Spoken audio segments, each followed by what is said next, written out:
우리가 매일 오가던 익숙한 골목길의 풍경이 소리 없이 변해가고 있으며 어제까지 성업 중이던 동네 가게들이 차가운 임대문에 딱지만을 남긴 채 사라지고 있습니다. 사람들은 단순히 경기가 나빠서 일어나는 일시적인 현상이라고 말하지만 사실 우리는 지금껏 경험하지 못한 거대한 경제적 패러다임의 전환점 한복판에 위태롭게 서 있습니다. 성실하게 땀 흘려 일하면 성공할 수 있다는 과거의 공식은 더 이상 통하지 않으며 변화의 흐름을 읽지 못한 자영업자들에게 다가올 2026년은 생존을 위협하는 잔인한 해가 될 것입니다. 대한민국 경제의 뿌리인 자영업이 무너지는 핵심 원인은 기술의 진보와 감당할 수 없는 비용의 상승, 그리고 근본적으로 변화한 대중의 소비 패턴이라는 세 가지 거대한 파도로 요약됩니다. 오늘 우리는 이러한 변화의 파도에 휩쓸려 역사 속으로 사라질 위기에 처한 12가지 위험 업종을 상세히 분석하고 생존을 위해 우리가 반드시 준비해야 할 전략이 무엇인지 살펴보고자 합니다. 첫 번째로, 기술의 진보가 생태계를 완전히 파괴하고 있는 업종은 동네 카센터이며 내연기관차 시대가 저물고 전기차 시대가 도래함에 따라 이들의 수십 년 숙련도는 급격히 무용지물이 되고 있습니다. 전기차는 기존 내연기관차에 비해 부품 수가 3분의 1 수준으로 적고 엔진 오일 교환 같은 필수적인 정비 수요가 거의 없어 전통적인 정비소의 주된 수익원이 뿌리째 흔들리고 있습니다. 또한 고도의 전자장비로 무장한 최신 차량들은 개인이 운영하는 작은 카센터에서 다루기에는 기술적 장벽이 너무 높아졌으며 결국 대형 제조사의 직영 서비스 센터로 모든 고객이 쏠리는 양극화가 심화됩니다. 수십 년간 기름때를 묻히며 자부심을 지켜온 사장님들은 이제 폐업을 고민하거나 전혀 다른 업종으로의 전업을 강요받는 냉혹한 현실 앞에 놓여 있으며 이는 정비업계의 구조적 종말을 예고합니다. 두 번째 위기 업종은 한때 대한민국 청년 문화를 상징했던 PC방으로 고사양 하드웨어의 가격 폭등과 모바일 게임의 압도적인 점유율 확대로 인해 더 이상 과거의 영광을 찾아보기 어렵게 되었습니다. 이제는 굳이 PC방을 찾지 않아도 손안의 스마트폰 하나로 언제 어디서든 고화질 게임을 즐길 수 있는 환경이 완벽하게 구축되었으며 이는 젊은 층의 여가 소비 습관을 근본적으로 바꾸어 놓았습니다. 새로운 게임이 출시될 때마다 수천만 원을 들여 그래픽카드를 교체해야 하지만 치솟는 전기요금과 임대료 상승은 매출액의 대부분을 잠식하여 사장님들의 손에 쥐어지는 순이익을 마이너스로 만들고 있습니다. 차별화된 먹거리 서비스로 돌파구를 찾으려 애쓰지만 최저임금 상승으로 인한 인건비 부담이 발목을 잡고 있으며 대형 프랜차이즈와의 경쟁에서 밀려난 영세 PC방들은 소리 소문 없이 문을 닫고 있습니다. 세 번째는 우리 곁을 지키던 거리의 파수꾼인 주유소로 친환경 에너지로의 급격한 전환과 유류세 변화에 따른 수익성 악화로 인해 전국적으로 폐업 행렬이 줄을 잇고 있는 안타까운 상황입니다. 정부의 전기차 보급 확대 정책에 발맞춰 충전소 설치로 활로를 모색해보지만 전기차 충전 수익은 기존 휘발유 판매 마진에 비하면 턱없이 낮아 광활한 부지의 임대료조차 감당하기 힘든 것이 냉정한 현실입니다. 주유소 부지는 입지가 좋음에도 불구하고 폐업 시 발생하는 수억 원대의 토양 오염 정화 비용 때문에 그만두고 싶어도 그만두지 못하는 이른바 좀비 주유소들이 전국 곳곳에 방치되고 있습니다. 기술이 인간의 노동력을 대체하고 산업의 구조를 뒤바꾸는 과정은 누구도 막을 수 없는 거대한 흐름이며 우리가 당연하게 여겼던 서비스들이 플랫폼 경제로 편입되면서 개인 사업자의 입지는 더욱 좁아집니다. 자본력과 데이터를 앞세운 거대 기업들이 골목 상권의 영역까지 침투하면서 중간 매개체 역할을 하던 소상공인들은 효율성이라는 명목 아래 시장에서 도태될 수밖에 없는 불공정한 경주를 이어가고 있습니다. 변화의 속도는 우리의 상상보다 훨씬 빠르며 어제의 성공 방식이 오늘의 실패 원인이 되는 이 냉혹한 시대에 우리는 과거에 안주하기보다 변화를 직시하고 새로운 생존 지도를 그려나가야만 합니다. 기술의 진보로 인해 지워지는 업종들을 시작으로 이제는 운영 비용의 폭등이 숨통을 조여와 결국 몰락의 길을 걷게 될 다음 단계의 위태로운 업종들에 대해 하나씩 구체적으로 파헤쳐 보겠습니다. 기술의 진보가 일자리를 빼앗는다면 이제부터는 감당할 수 없을 정도로 치솟는 비용이 자영업자들의 목을 조여오는 잔혹한 현실을 마주해야 합니다. 네 번째로 위기에 처한 업종은 서민들의 가장 친숙한 한 끼를 책임지던 김밥집으로 이제 김밥 한 줄은 더 이상 가성비 있는 메뉴가 아니게 되었습니다. 김, 계란, 시금치 같은 원재료 값의 폭등은 물론이고 김밥을 말기 위해 필요한 수많은 손길마다 붙는 인건비는 사장님들에게 엄청난 압박으로 다가옵니다. 김밥 한 줄에 5,000원을 넘기기 힘든 심리적 저항선 속에서 재료비를 아끼면 맛이 변하고 가격을 올리면 손님이 끊기는 진퇴양난의 상황에 빠져 있습니다. 결국 많은 김밥 전문점들이 사람이 하던 일을 기계로 대체하거나 무인 김밥 시스템으로 전환하고 있지만 동네 가게 특유의 온기는 빠르게 식어가고 있습니다. 다섯 번째는 우리네 정과 추억이 서려 있는 동네 목욕탕이며, 이곳은 코로나 시대를 지나며 가속화된 에너지 비용의 폭등으로 인해 멸종 위기에 처했습니다. 목욕탕은 물을 데우기 위해 엄청난 양의 가스와 전기를 소비해야 하는데, 최근 몇 년 사이 치솟은 공공요금은 매출의 절반 이상을 고정비로 나가게 만듭니다. 시설은 노후화되는데 리모델링 비용은 수억 원에 달하고, 대형 스파나 집안의 욕실 시설이 좋아지면서 굳이 목욕탕을 찾을 이유가 사라진 것도 큰 이유입니다. 동네 어르신들의 사랑방 역할을 하던 공간들이 하나둘 문을 닫으면서 지역 공동체의 소통 창구마저 사라지고 있다는 점은 우리 사회의 가슴 아픈 단면입니다. 여섯 번째는 도로 위의 모세혈관이라 불리는 화물차 운송업으로 유가 상승과 물류 플랫폼의 횡포 속에서 기사님들의 수익성은 바닥을 치고 있습니다. 대형 물류 플랫폼들이 시장을 장악하며 배차 권한을 독점하자 화물차 기사들은 플랫폼이 제시하는 낮은 운임에도 울며 겨자 먹기로 운전대를 잡아야 합니다. 차 할부금과 보험료, 그리고 기름값까지 빼고 나면 최저임금에도 못 미치는 수익을 가져가는 경우가 허다하며, 이는 단순한 수입 감소 이상의 생존 문제입니다. 자율주행 기술의 발전은 화물 운송의 효율성을 높이겠지만 역설적으로 평생을 도로 위에서 보내온 베테랑 기사님들을 사지로 내모는 결과가 될 것입니다. 일곱 번째는 골목마다 하나씩 있던 세탁소이며, 대형 프랜차이즈 세탁 서비스와 모바일 수거 배달 앱의 등장으로 인해 설 자리를 급격히 잃어가고 있습니다. 정교한 다림질과 수선 기술을 가진 장인들이 운영하던 가게들은 이제 자본력을 앞세운 공장형 세탁 시스템의 가격, 경쟁력을 당해낼 재간이 없습니다. 비용의 상승은 단순히 돈의 문제가 아니라 정성과 기술을 가진 개인들이 시장에서 버텨낼 수 있는 최소한의 방어막마저 무너뜨리고 있다는 것이 핵심입니다. 이제 우리는 단순히 열심히 일하는 것을 넘어 어떻게 하면 고정비를 줄이고 효율성을 극대화할 수 있을지에 대한 처절한 생존 방정식을 풀어야만 합니다. 기술이 일자리를 지우고 비용이 숨통을 조였다면 마지막으로 살펴볼 업종들은 대중의 소비 습관 자체가 바뀌면서 존재 가치를 위협받고 있습니다. 우리가 시간을 보내고 돈을 쓰는 방식이 스마트폰과 디지털 환경으로 완전히 옮겨가면서 오프라인 기반의 전통적 사업들은 전례 없는 도전에 직면했습니다. 비용의 4배서 허덕이는 업종들을 뒤로하고 이제는 달라진 소비 지형도 속에서 서서히 잊히고 있는 8번째 위험 업종부터 차례로 살펴보겠습니다. 8번째 위기 업종은 한때 대한민국 문화생활의 중심이었던 영화관으로 OTT 서비스의 폭발적인 성장과 관람료 상승이 맞물리며 심각한 침체기에 빠져들고 있습니다. 이제 사람들은 비싼 비용과 시간을 들여 극장을 찾기보다 거실 소파에 누워 원하는 시간에 저렴한 월 구독료로 수만 편의 콘텐츠를 즐기는 생활에 완벽히 길들여졌습니다. 영화관의 수익 구조인 팝콘과 음료 판매마저 관객 수 급감으로 타격을 입으면서 대형 멀티플렉스조차 지점을 폐쇄하거나 인력을 감축하며 간신히 버티는 형국입니다. 영화라는 콘텐츠가 가진 힘은 여전하지만 그것을 소비하는 장소로서의 영화관은 이제 특별한 경험을 제공하는 공간으로 완전히 재정의되지 않는 한 살아남기 힘든 구조입니다. 9번째는 최근 몇 년간 골린이 열풍을 타고 급성장했던 스크린 골프장과 골프 연습장으로 경기 불황과 MZ세대의 이탈로 인해 거품이 빠르게 빠지고 있습니다.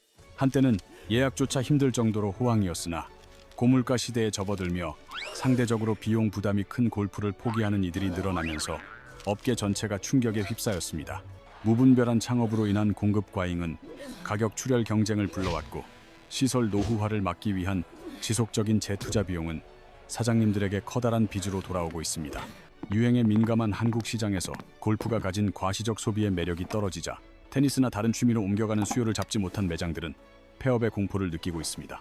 10번째는 코로나19 시기 최고의 호황을 누렸던 캠핑용품점이며, 야외 활동의 제약이 풀리고 해외여행 수요가 폭증하면서 캠핑 열기가 식어가는 직격탄을 맞았습니다. 창고에 쌓인 고가의 텐트와 장비들은 재고 부담으로 변했고, 중고 시장에 쏟아져 나오는 저렴한 물건들은 신제품 판매를 방해하는 강력한 적이 되었습니다. 캠핑을 일시적인 유행으로 접근했던 수많은 개인 편집숍들은 대형 브랜드의 직영점과 온라인 쇼핑몰 사이에서 경쟁력을 잃고 소리 없이 사라지고 있는 실정입니다.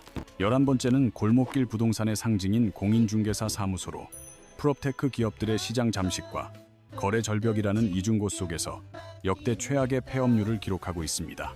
이제 소비자들은 발품을 팔기보다 스마트폰 앱을 통해 매물 정보를 확인하고 비대면으로 계약하는 방식에 익숙해졌으며 이는 전통적인 중개업의 근간을 흔들고 있습니다.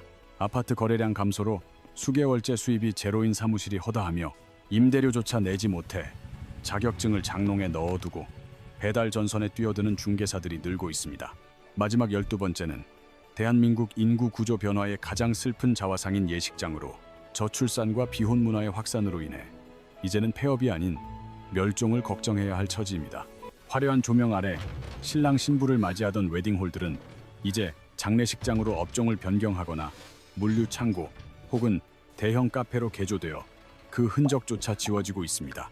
결혼식의 규모를 줄이는 스몰 웨딩 트렌드와 예약 자체가 필요 없는 환경은 대규모 시설 유지가 필수적인 전통적 예식장 사업의 수익성을 완전히 파괴해버렸습니다.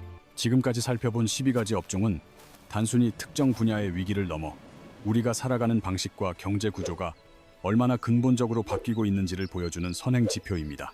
2026년이라는 시간은 우리에게 멀리 있는 미래가 아니며 바로 지금 이 순간에도 누군가는 삶의 터전을 잃고 누군가는 새로운 기회를 찾기 위해 사투를 벌이고 있습니다.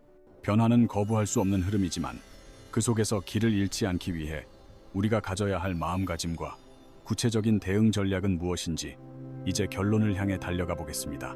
지금까지 우리가 살펴본 12가지 업종의 붕괴는 각기 다른 이유처럼 보이지만 그 기저에는 효율성이라는 거대한 시대적 요구가 관통하고 있습니다. 이제 시장은 더 이상 개인의 성실함에 보답하지 않으며 자본과 기술이 결합된 시스템이 인간의 정성과 경험을 대체하는 냉혹한 구조로 재편되었습니다. 플랫폼 기업들은 편리함이라는 명목으로 우리 일상에 파고들어 자영업자들을 단순 서비스 공급자로 전락시켰고 이 과정에서 중간 마진은 플랫폼의 몫이 되었습니다. 어제의 단골 손님이 오늘은 스마트폰 앱의 알고리즘에 따라 최저가를 찾아 떠나는 광경은 이제 골목 상권에서 흔히 볼 수 있는 일상이 되어버렸습니다.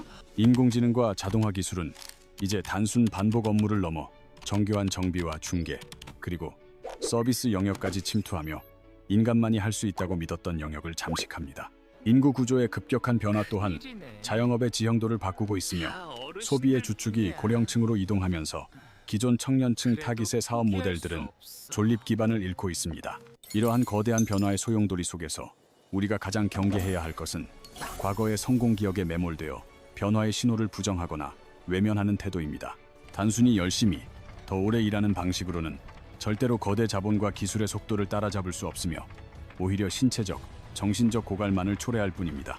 이제는 자영업자도 단순한 기술자가 아니라 데이터와 흐름을 읽는 전략가가 되어야 하며 남들과 똑같은 서비스로는 절대로 살아남을 수 없는 시대입니다. 고정비를 줄이는 것은 생존의 기본이며 디지털 전환을 통해 고객과의 접점을 오프라인에서 온라인으로 확장하는 노력이 선택이 아닌 필수가 되었습니다. 자신만의 독보적인 콘텐츠나 대체 불가능한 브랜드 가치를 만들지 못한다면 결국 가격 경쟁이라는 끝없는 늪에 빠져 서서히 고사할 수밖에 없는 현실입니다. 위기는 위험과 기회의 두 얼굴을 가지고 있기에 무너지는 업종들 사이에서도 누군가는 새로운 기술을 접목해 전례 없는 수익 모델을 창출하고 있습니다. 기술이 지워버린 자리에 감성을 채우고 비용이 죽인 자리에 효율을 심으며 소비 습관이 바뀐 자리에 새로운 경험을 설계하는 혁신이 필요합니다. 정부의 정책적 지원이나 사회적 안전망도 중요하지만 결국 가장 강력한 생존 무기는 시장의 변화를 가장 먼저 감지하고 유연하게 대처하는 적응력입니다. 2026년을 향한 경고등이 켜진 지금 우리는 현재 내 사업의 위치가 어디인지 객관적으로 점검하고 과감하게 버릴 것과 취할 것을 결정해야 합니다. 무너지는 둑을 손바닥으로 막으려 하기보다 물길이 어디로 흐르는지 파악하고 그 흐름에 배를 띄우는 지혜로운 전략이 그 어느 때보다 절실한 시점입니다. 변화에 저항하는 에너지를 변화에 올라타는 에너지로 전환할 때 우리는 몰락의 길을 걷는 자영업자가 아닌 새로운 시대의 개척자가 될 수 있습니다. 두려움에 발이 묶여 제자리에 서 있는 것은 가장 위험한 선택이며 작게라도 시도하고 수정하며 나아가는 과정 속에서만이 생존의 실마리를 찾을 수 있습니다. 이제 우리는 각 업종별 위기를 넘어 자영업이라는 커다란 틀 자체를 어떻게 혁신하고 재정의해야 할지에 대한 구체적인 방법론을 고민해야 합니다. 마지막 장에서는 이러한 위기를 기회로 바꾼 성공 사례들과 함께 2026년 이후에도 살아남을 수 있는 자영업자의 핵심 역량 3가지를 정리해 보겠습니다. 위기의 12가지 업종을 모두 살펴본 지금 우리는 이것이 단순한 비극이 아니라 거대한 변화의 파도에 적응하지 못한 결과라는 점을 깨달아야 합니다. 하지만 절망 속에서도 희망의 싹은 트고 있으며 위기를 기회로 바꾼 수많은 자영업자가 우리 주변에서 새로운 성공 신화를 써내려가고 있습니다. 첫 번째 생존 전략은 디지털 도구의 적극적인 수용으로 이제는 식당 사장님도 SNS를 통해 팬덤을 만들고 데이터를 분석해 메뉴를 개선해야 합니다. 단순히 배달앱에 의존하는 것을 넘어 자신만의 온라인 채널을 통해 고객과 직접 소통하며 우리 가게만의 독창적인 이야기를 전달하는 능력이 필수적입니다. 두 번째는 대체 불가능한 브랜드 가치의 창출이며 대형 프랜차이즈가 줄 수 없는 오프라인 공간만의 따뜻한 경험과 감성을 고객에게 선물해야 합니다. 가격 경쟁은 가장 하수의 전략이며 이곳이 아니면 안 된다는 강력한 이유를 만들어 고객이 스스로 찾아오게 만드는 팬덤 비즈니스로 체질을 바꿔야 합니다. 세 번째는 운영의 효율성과 유연함으로 고정비를 최소화할 수 있는 인공지능과 자동화 시스템을 적재적소에 배치하여 노동 강도를 낮추고 이익률을 높여야 합니다. 혼자서 모든 것을 하려 하기보다 필요한 부분은 아웃소싱하거나 협업하며 시장의 변화에 따라 언제든 사업 모델을 수정할 수 있는 유연한 사고가 필요합니다. 2026년 대한민국 자영업 시장은 준비된 자들에게는 수많은 빈자리가 보이는 기회의 땅이 될 것이고 안주하는 자들에게는 끝없는 낭떠러지가 될 것입니다. 정부와 지자체의 지원 정책도 꼼꼼히 챙기되 그것에만 의존하기보다 스스로의 경쟁력을 키워 자생력을 확보하는 것이 가장 확실한 보험임을 잊지 마십시오. 몰락하는 업종의 공통점은 변화를 거부했다는 것이고 살아남는 자들의 공통점은 변화의 선두에 섰다는 것임을 우리는 역사를 통해 배울 수 있습니다. 지금 당장 눈앞의 매출이 떨어진다고 좌절하기보다 우리 가게가 가진 핵심 역량이 무엇인지 다시 한번 냉정하게 분석하고 재정의하는 시간을 가져야 합니다. 기술은 인간을 돕기 위해 존재하며 그 기술을 어떻게 활용하여 고객의 불편을 해소해 줄 것인가를 고민하는 것이 비즈니스의 본질임을 기억해야 합니다. 대한민국 자영업자들은 그 누구보다 강인한 생명력을 가지고 있으며 수많은 난관을 극복해온 저력이 있기에 이번 변화의 파도 또한 충분히 넘을 수 있습니다. 오늘 전해드린 12가지 업종에 대한 경고는 여러분을 겁주기 위함이 아니라 더 늦기 전에 생존을 위한 나침반을 다시 설정하시라는 간절한 응원의 메시지입니다. 시대의 흐름을 읽는 해안과 과감한 실행력이 결합될 때 여러분의 가게는 2026년에도 여전히 지역사회의 등대처럼 환하게 빛나고 있을 것입니다. 혼자 고민하지 마시고 같은 고민을 하는 동료들과 정보를 나누며 끊임없이 공부하고 실험하는 자세로 미래를 향한 한 걸음을 내디디시길 바랍니다. 세상은 변해도 사람이 사람을 위하는 진심은 변하지 않기에 기술 위에 여러분만의 진심을 얻는다면 그 가치는 더욱 고귀하게 빛날 것입니다. 자영업의 몰락은 곧 새로운 도약의 시작이며 여러분이 땀 흘려 가꾼 소중한 일터가 새로운 시대의 주인공으로 거듭나기를 진심으로 기원합니다. 지금까지 2026년 대한민국 자영업의 미래와 생존 전략에 대해 말씀드렸습니다. 여러분의 새로운 시작과 찬란한 미래를 언제나 응원하며 마치겠습니다.